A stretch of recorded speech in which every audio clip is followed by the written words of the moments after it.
Hello friends, property लेन then .com channel पे मैं भूपेंद्र सिवाग आपका वेलकम करता हूँ। आज बात करेंगे गुड़गांव रियल एस्टेट पे। आखिर गुड़गांव रियल एस्टेट में नया क्या चल रहा है, क्या ट्रेंड चल रहा है, थोड़ा सा इस पे डिस्कस करेंगे, जानेंगे। आपको बड़ी अच्छी इन्फॉर्मेशन मिलेंगी। सबसे पहले तो बात कर लेते हैं 37D की, जो डेवलपर आया। मैं बात करूँगा सिग्नेचर ग्लोबल की। सिग्नेचर ग्लोबल का प्रोजेक्ट आया, बहुत अच्छा सक्सेसफुल वो सोल्ड आउट हुआ। बिल्डर का दावा है कि हमने पूरा का पूरा 72 आवर्स में ये सोल्ड कर दिया। इसके बाद बिल्डर की जो सक्सेस के जो एडवर्टीजमेंट है वो आपको आपके न्यूज़पेपर्स में भी देखने को मिले होंगे। अब बात कर लेते हैं कि इससे गुड़गांव रियल एस्टेट क्या सीख सकता है। गुड़गांव रियल एस्टेट मतलब गुड़गांव के दूसरे डेवलपर इससे क्या सीख सकते हैं। सबसे पहले गुड़गांव के जो डेवलपर्स हैं वो ये सीख सकते हैं, जिनके यहाँ 2 बजे लाइन लग जाती है, कि बिना लाइन लगाए कैसे आराम से ये अलॉटमेंट की जो प्रोसेस है बड़े स्मूथली हो सकती है। ये एक सीखने की चीज़ है। मैंने ऐसा बिल्कुल दावा नहीं किया कि इसमें बिल्कुल किसी तरह की कोई कमी नहीं थी, बट ओवरऑल एक्सपीरियंस की अगर हम बात करें तो कुल मिला के ये सारी की सारी जो चीज़ें थी बड़ी स्मूथ चली हैं। और पहली बार कोई डेवलपर कर रहा है तो हम उसे ये थम्स अप कर सकते हैं कि हाँ, आपने ठीक ठाक से ये अलॉटमेंट करी। दूसरी चीज़, इस डेवलपर के पास 5000 से ज़्यादा EOIs आई थी, तो करीब 1050 फ्लैट थे और 1008 फ्लैट इनके बिक गए हैं, ऐसा डेवलपर का कहना है। तो अभी भी 4000 EOIs जिन लोगों ने दी वो प्रॉपर्टी बाय करना चाहते हैं। इससे ये साफ इंडिकेशन है कि गुड़गांव रियल एस्टेट मार्केट में अभी बहुत जूस है। बहुत सारे लोग ये कहने लगते हैं कि बस रियल एस्टेट अपने एक्सट्रीम पे पहुंच गया है, अपनी हाइट्स पे पहुंच गया है, अब इसके बाद स्टैग्नेशन आ जाएगा। ऐसा कुछ नहीं है, अभी बहुत जूस है, रियल एस्टेट में बहुत डिमांड है, ख़ास तौर पे नए प्रोजेक्ट्स में। तो उसके बाद ये जो कैटेगरी है 4000 जो EOIs हैं, ये किस चीज़ की तलाश में है?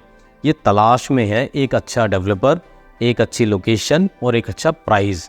अगर फ्यूचर में जो प्रोजेक्ट आने वाले हैं, ये मेरी उनको सलाह है कि अगर आप प्राइस ठीक रखोगे तो आपका प्रोजेक्ट भी ऐसे ही हिट होगा।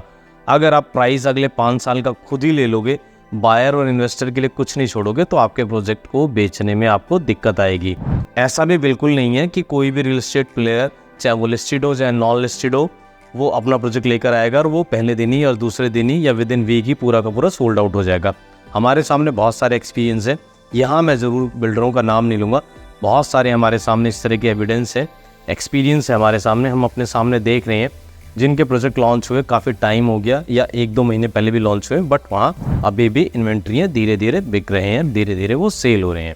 अगर कोई डेवलपर जिसका नाम अच्छा है, जिसने अच्छा काम किया, जिसका पास्ट का रिकॉर्ड ठीक है, प्राइस ठीक लेके आएगा, तो आपके यहाँ भी ऐसी ही भीड़ लगेगी। अब कुछ ऐसे प्रोजेक्ट लाइंड अप है जिनको लेकर इन्वेस्टर और बायर बहुत कंफ्यूज्ड है। इन्वेस्टर को समझ में नहीं आ रहा कि मैं इस प्रोजेक्ट में जाऊँ कि इस प्रोजेक्ट में जाऊँ। तो सिंपल सा आंसर है, मैं प्रोजेक्ट के नाम भी ले लूँगा, आशियाना। आशियाना, अगर आप 3 साल तक अपना होल्ड रख सकते हैं प्रॉपर्टी को, पोजीशन के बाद आप उसमें एग्जिट लेना चाहते हैं, एग्जिट ले सकते हैं, इवन बिल्डर की ये कंडीशन है। तो अगर आपकी होल्डिंग कैपेसिटी 3 साल की है तो आप आशियाना को भी एज इन्वेस्टमेंट के तौर पे ले सकते हैं, उसमें कोई बुराई नहीं है। एक अच्छा प्रोजेक्ट है, अच्छा प्रोडक्ट है, आपको उसमें ठीक ठाक ही एप्रिसिएशन मिलेगा। दूसरी बात आ जाती है गोदरेज की। तो गोदरेज का जो प्रोजेक्ट है वो इन्वेस्टर फ्रेंडली होने के साथ साथ एंड यूज़र फ्रेंडली भी है। अगर आप इन्वेस्टर हैं, आपको 30, 40, 50 जितने भी आप एग्जिट लेना चाहते हैं, हालांकि मैं इस चीज़ से बहुत ज़्यादा एग्री करता नहीं हूँ, लेकिन जितने पे भी आप एग्जिट लेना चाहते हैं तो आप उसमें जाके उसमें एग्जिट ले सकते हैं।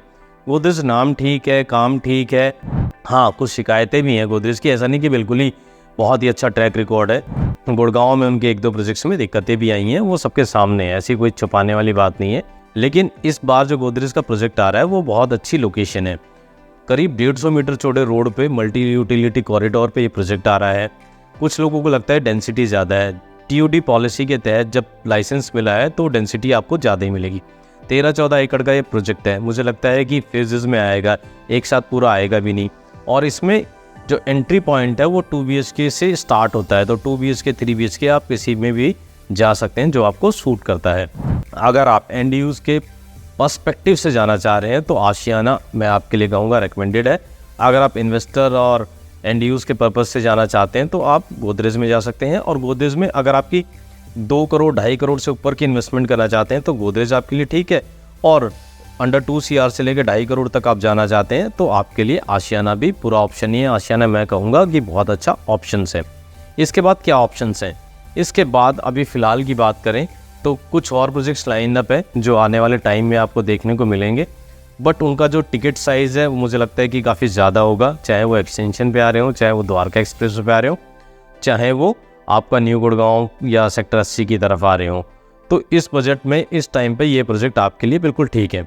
एक और बात करेंगे हम, बहुत सारे लोग ऐसे हैं जिन्हें ना तो एंड यूज़ के तौर पे जाना, जिन्हें ना इन्वेस्टर के तौर पे जाना है, बस वो EOI लगा देते हैं चेक करने के लिए, देखने के लिए कि अगर EOI में हमें कोई अलॉटमेंट मिली या हमें EOI में कोई फ्लैट मिला और हमारा EOI पे अगर वो सेल हो गया तो हम उसको बेच देंगे। पर अब वो ऐसा नहीं है, EOI पे आप नहीं बेच सकते।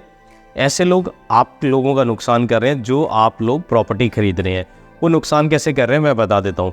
मान लीजिए किसी प्रोजेक्ट में 2000 लोगों को EOI लगानी है और 1000 लोग मान के चलिए एंड यूज़र के तौर पे या इन्वेस्टर के तौर पे नहीं जाना चाहते, वो बस EOI लगा देते हैं, अपना टाइम पास कह सकते हैं इसको, या उनको मज़ा आता है उसमें।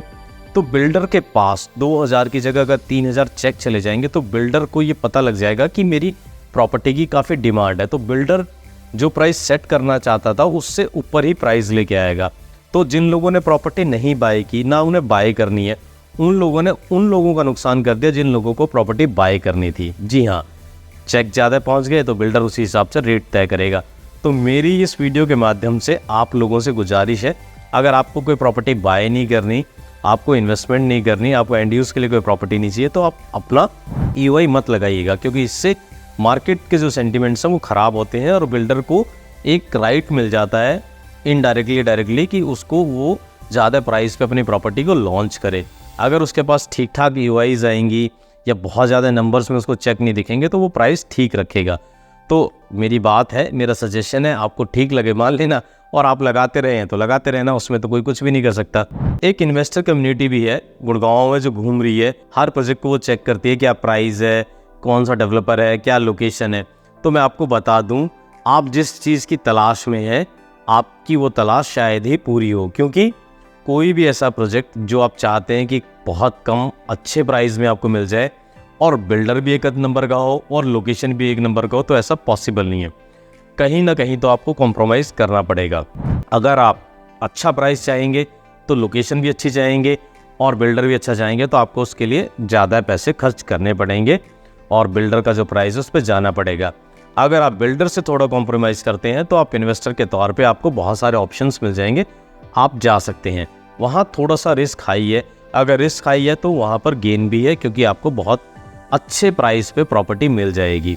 और थोड़ा लोकेशन के साथ अगर कंप्रोमाइज़ करते हैं तो आपको और सस्ते दाम पे और सस्ते रेट पे प्रॉपर्टी मिल जाएगी। अगर आप ये माइंडसेट के साथ चलें कि मुझे लोकेशन भी एक नंबर चाहिए, मुझे बिल्डर भी एक नंबर चाहिए और मुझे प्राइस भी एक नंबर चाहिए, तो शायद ये आपकी हसरत पूरी ना हो पाए। अगर आपकी रिस्क एपेटाइट ठीक है, आप ज़्यादा से ज़्यादा रिस्क ले सकते हैं, तो आप थोड़ा B क्लास या उससे थोड़ा नीचे की क्लास के बिल्डर के साथ भी जा सकते हैं। वहाँ आपको अच्छे प्राइस में अभी भी चीज़ें मिल जाएंगी, आप उनको देख सकते हैं। आप इन्वेस्टर के तौर पे जाना चाहते हैं, आपको वो चीज़ें होल्ड करके रखनी पड़ेंगी, लेकिन वो चीज़ें आपको मिल जाएंगी। एक चीज़ और भी हो रही है, एंड यूज़र के साथ एक दिक्कत ये भी आ रही है कि प्रोजेक्ट उनको समझ में आ रहा है, प्राइस उनको समझ में आ रहा है, लास्ट मोमेंट पे जब उनको अलॉटमेंट मिलती है तो उनको यूनिट समझ में नहीं आती। खास तौर पे सिग्नेचर के इस प्रोजेक्ट में 37D में ऐसा देखने को मिला है कि सब कुछ समझ में आया, लेकिन लास्ट में अपनी पसंद की यूनिट नहीं मिली, इस वजह से बहुत सारे लोगों ने बैकआउट कर लिया। तो ये तो है, अगर आप इस तरह की EOIs वाले गेम में जाएंगे और जहाँ पर इतनी सारी EOI आई हैं, तो वहाँ आपके सामने पूरी की पूरी इन्वेंट्री खोल के नहीं रखी जाएगी, आपको लिमिटेड ऑप्शन दिया जाएगा कि आप इसमें से चूज़ कर सकते हैं। अगर आप किसी दूसरे प्रोजेक्ट में जाते हैं जो ऑफिशियली लॉन्च हो चुका है, जहाँ धीरे धीरे सेल हो रही है, तो आपके सामने पूरी की पूरी इन्वेंट्री होती है, पूरा का पूरा डेटा आपके सामने रख देते हैं कि आप इसमें से देख लीजिए, आपको जो पसंद है आप उसको ले सकते हैं। यहाँ मैं बिल्डर के नाम नहीं लूँगा, लेकिन आप लोगों को पता होगा, आप एक्सपीरियंस कर रहे हैं कि ये प्रोजेक्ट में आप जाते हैं तो आपके सामने पूरी की पूरी इन्वेंट्री की लिस्ट होती है। आप B प्रोजेक्ट में जाते हैं तो इस प्रोजेक्ट में आपको सिर्फ लिमिटेड नंबर दिए जाते हैं कि आप इसमें से चूज़ कर लीजिए। तो अब आपके ऊपर है, आप कौन से डेवलपर के साथ जाना चाहते हैं, या आपको तय करना है।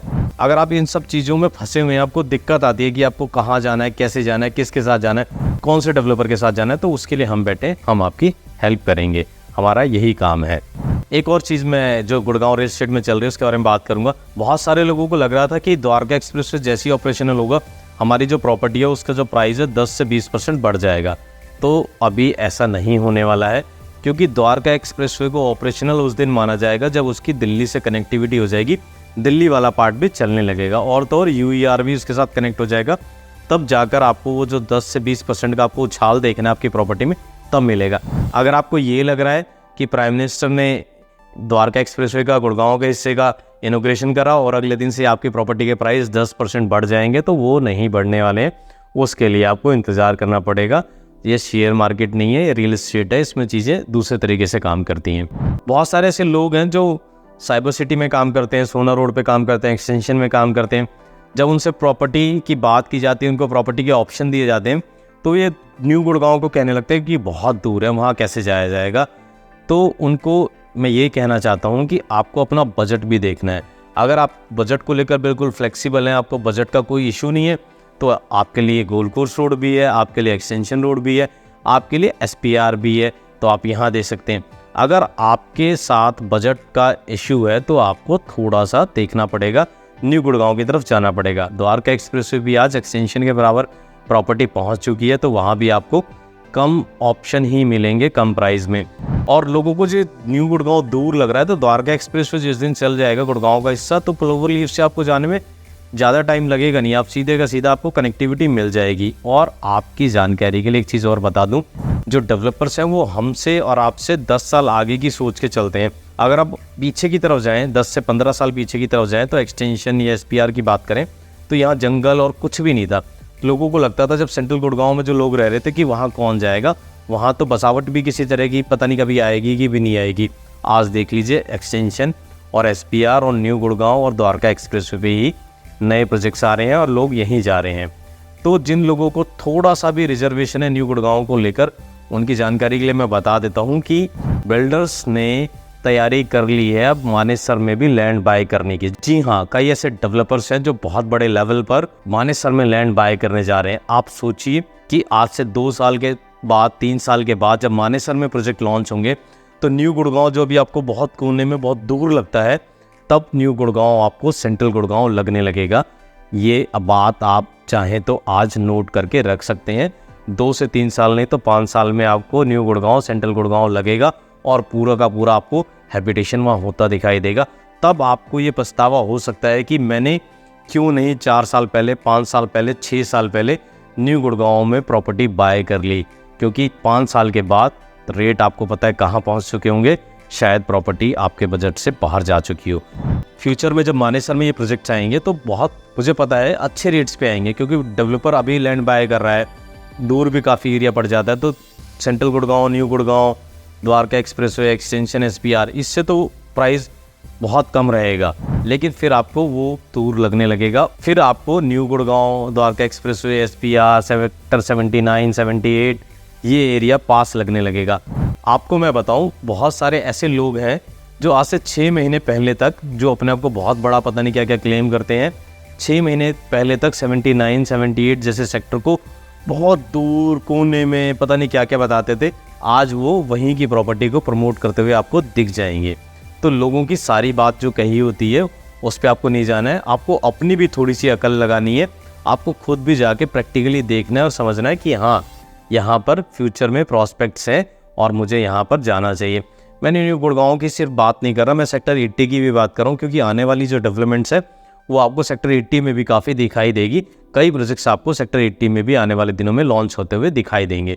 अगर आप प्रॉपर्टी बाय करने की प्लानिंग कर रहे हैं लेकिन आपको रिजर्वेशन है, हेजिटेशन है कि न्यू गुड़गांव दूर पड़ जाएगा, तो मुझे लगता है कि इस वीडियो से आपको कुछ क्लैरिटी ज़रूर मिली होगी कि कुछ भी दूर नहीं है। गुड़गांव में आने वाले टाइम में सारी की सारी चीज़ें पास लगने लगती हैं, जैसे जैसे हैबिटेशन आती है, जैसे जैसे कनेक्टिविटी बढ़ती है।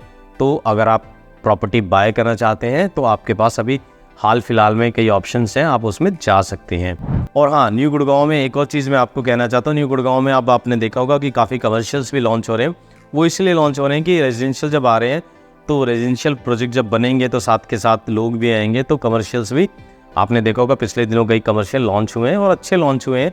अच्छे लॉन्च का मतलब वो अच्छे लोगों ने उनको पसंद किया, लोगों ने बाय किया है। तो ये कुछ ट्रेंड है गुड़गांव रियल एस्टेट में जो चल रहे हैं, तो मुझे लगा कि आपके सामने इनको रखना चाहिए, एक अपना पर्सपेक्टिव देना चाहिए। उम्मीद करता हूँ आपको ये वीडियो ठीक लगा होगा। आपको और क्या क्या ट्रेंड्स खुद नज़र आते हैं वो आप कमेंट्स में ज़रूर बताइएगा। मुझे भी थोड़ा सा जानने को मिलेगा कि आपको क्या ट्रेंड्स देखने को मिल रहे हैं जो मेरे से मिस हो गए। उम्मीद करता हूँ वीडियो आपको पसंद आया होगा। वीडियो पसंद आया तो वीडियो को लाइक ज़रूर करें और चैनल पे पहली बार आए तो चैनल को सब्सक्राइब करें और फॉरवर्डेड वीडियो देख रहे हैं तब भी चैनल को सब्सक्राइब करे बिना बिल्कुल ना जाए। मैं फिर मिलूंगा आपसे एक नए वीडियो में नए टॉपिक के साथ, तब तक के लिए थैंक यू दोस्तों।